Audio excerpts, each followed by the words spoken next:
పహల్గామ్ ఉగ్రదాడి తర్వాత భారత్ తీసుకున్నటువంటి కొన్ని కీలకమైనటువంటి నిర్ణయాల్లో ఒకటి సింధు నది జలాల ఒప్పందాన్ని రద్దు చేసుకుంటాం. అంటే పూర్తిగా రద్దు చేసుకున్నప్పటికీ కూడా తాత్కాలికంగా ఈ ఒప్పందాన్ని అమలు చేయటం ఆపేసింది. సో ఇది రద్దు చేసుకుంటంలో మొదటి స్టెప్ అని చెప్పి మనం అనుకోవచ్చు. ఎందుకంటే ఎప్పుడైతే ఈ ఒప్పందాన్ని మనం పాటించాల్సినటువంటి అవసరం లేదో పాక్కి ఇవ్వాల్సినటువంటి వాటా ఇవ్వాల్సినటువంటి అవసరం లేదు. ఏంటి వాటా అంటే ఇక్కడేమి డబ్బులు కాదు, నీళ్లు.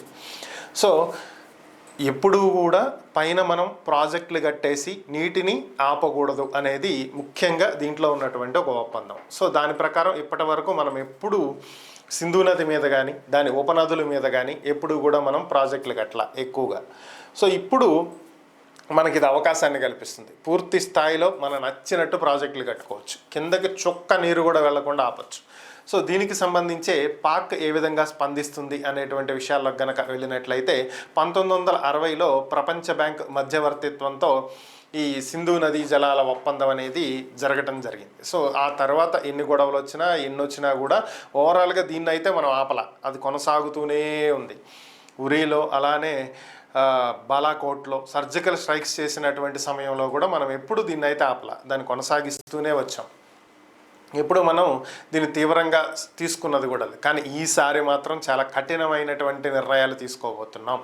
సో దీనికి పాకిస్తాన్ ఎలా స్పందిస్తుంది అంటే, పాకిస్తాన్ మాజీ మంత్రి చేసినటువంటి వ్యాఖ్యలే ఇప్పుడు తీవ్ర దుమారాన్ని రేపుతున్నాయి. ఎప్పుడైనా సరే పరిస్థితి అనుకూలంగా లేనప్పుడు, మనం చేసింది తప్పు అని ప్రపంచాలకే తెలిసినప్పుడు మనం ఏం చేయాలి? నోరు మూసుకుని సరెండర్ అవ్వాలి, లేదంటే తప్పు అయిపోయిందని ఒప్పుకోవాలి, లేదా సంయమనం పాటించాలి. ఇవన్నీ కాకుండా పాకిస్తాన్ చేస్తున్నటువంటి పనులు ఎలా ఉన్నాయంటే రెచ్చగొట్టేటువంటి విధంగా ఉన్నాయి. పాకిస్తాన్కి చెందినటువంటి ఒక గొప్ప నేత చేసినటువంటి వ్యాఖ్యలు ఏంటంటే, సింధు నదీ జలాల ఒప్పందాన్ని ఏకపక్షంగా రద్దు చేసేటువంటి హక్కు భారత్కి లేదు. సో సింధు నదికి సంబంధించి శాశ్వత కమిషన్ ఒకటి ఉంది, ఏదైనా గొడవలు ఉంటే అక్కడ తేల్చుకోవాలి. సో మేము వద్దంటున్నాం, మీరు వెళ్ళి అక్కడ తేల్చుకోండి, ట్రిబ్యునల్కి వెళ్ళండి, చేతనైతే ఏం చేయగలరో అది చేయండి. సో అది చేతగాక మాట్లాడేటువంటి వ్యాఖ్యలు ఎలా ఉన్నాయి? సింధు నది నీళ్లు ఆపుతారా? సింధు నది పూర్తిగా మాది, మా భూభాగంలోది, మాకు సంబంధించింది, దాంట్లో ఉన్న నీరన్నీ మాయే, ఒక చుక్క కూడా ఆపే హక్కు భారత్కి లేదు. సో ఇక్కడతో ఆగినా బాగుండేది, ఆగల. నెక్స్ట్ ఏం మాట్లాడారు? సింధు నదిలో నీరు ప్రవహించకపోతే భారతీయుల రక్తం ప్రవహిస్తుంది. సో ఏం సాధిస్తారు మీరు? తిప్పి కొడితే ఇండియా జనాభాలో ఒక స్టేట్ అంత ఉండరు మీ జనాభా రియల్గా మాట్లాడుకుంటే కదా.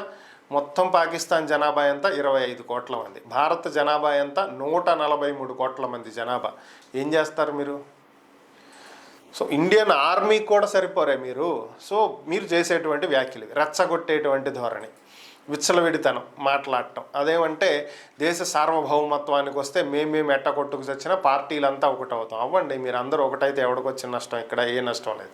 కానీ మీరు చేసే తప్పులను సమర్థించుకుంటాం అనేది తప్పు. సో ఇది ఎప్పటికి పాకిస్తాన్కి తెలిసి వచ్చిద్దో, ఎప్పటికి బుద్ధి వచ్చిద్దో తెలియనటువంటి పరిస్థితి.